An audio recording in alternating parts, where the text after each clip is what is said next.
గేదె కడుపున మనిషి ముఖంతో పుట్టిన దూడ, పాలు తాగుతున్న పోచమ్మ తల్లి, పాలు కారుతున్న వేప చెట్టు, ఇలా మనం చాలా వింతలు చూస్తూనే ఉంటాం. ఇలాంటి ప్రకృతి వింతే మరొకటి సోషల్ మీడియాలో వైరల్ అవుతోంది. మధ్యప్రదేశ్ రాజధాని భోపాల్లో ఓ వేప చెట్టుకు మామిడి పండ్లు కాచాయి.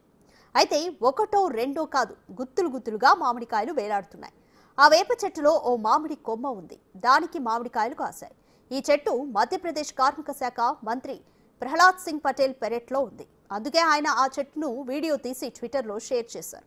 దీంతో ఈ వీడియో వైరల్గా మారింది.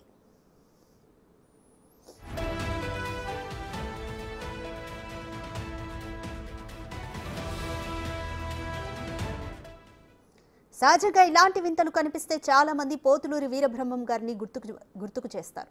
కలియుగం అంతానికి ఇదే నాంది అంటారు. అందుకే ఇలాంటి వింతలు జరుగుతున్నాయని ఈ వీడియోకు కామెంట్స్ చేస్తున్నారు. మరికొంతమంది ఇదంతా దేవుడి మహిమని, మంత్రి గారి ఇంట్లో దేవుడు వెలిశారని అంటున్నారు. కానీ ఈ విషయాన్ని మధ్యప్రదేశ్ మంత్రి వ్యవసాయ శాస్త్రవేత్తల దృష్టికి తీసుకెళ్లారు. దీంతో వారు కూడా వారి సహజ లక్షణంతో సైన్స్ను బోధించారు.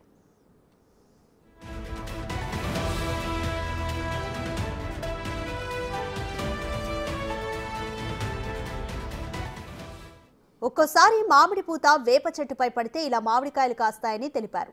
రెండు చెట్లు పక్కపక్కనే ఉన్నప్పుడు ఇలాంటి పరిస్థితులు ఎక్కువగా చూస్తామని చెప్పారు. ఈ చెట్టుకు సుమారు 25 ఏళ్ల వయసు ఉంటుందని శాస్త్రవేత్తలు అంచనా వేశారు. వేపతో కలిసిన మామిడి కాబట్టి ఆ పండ్లలో షుగర్ వ్యాధిని తగ్గించే ఔషధ గుణాలుంటాయని మరికొంతమంది కామెంట్స్ చేస్తున్నారు.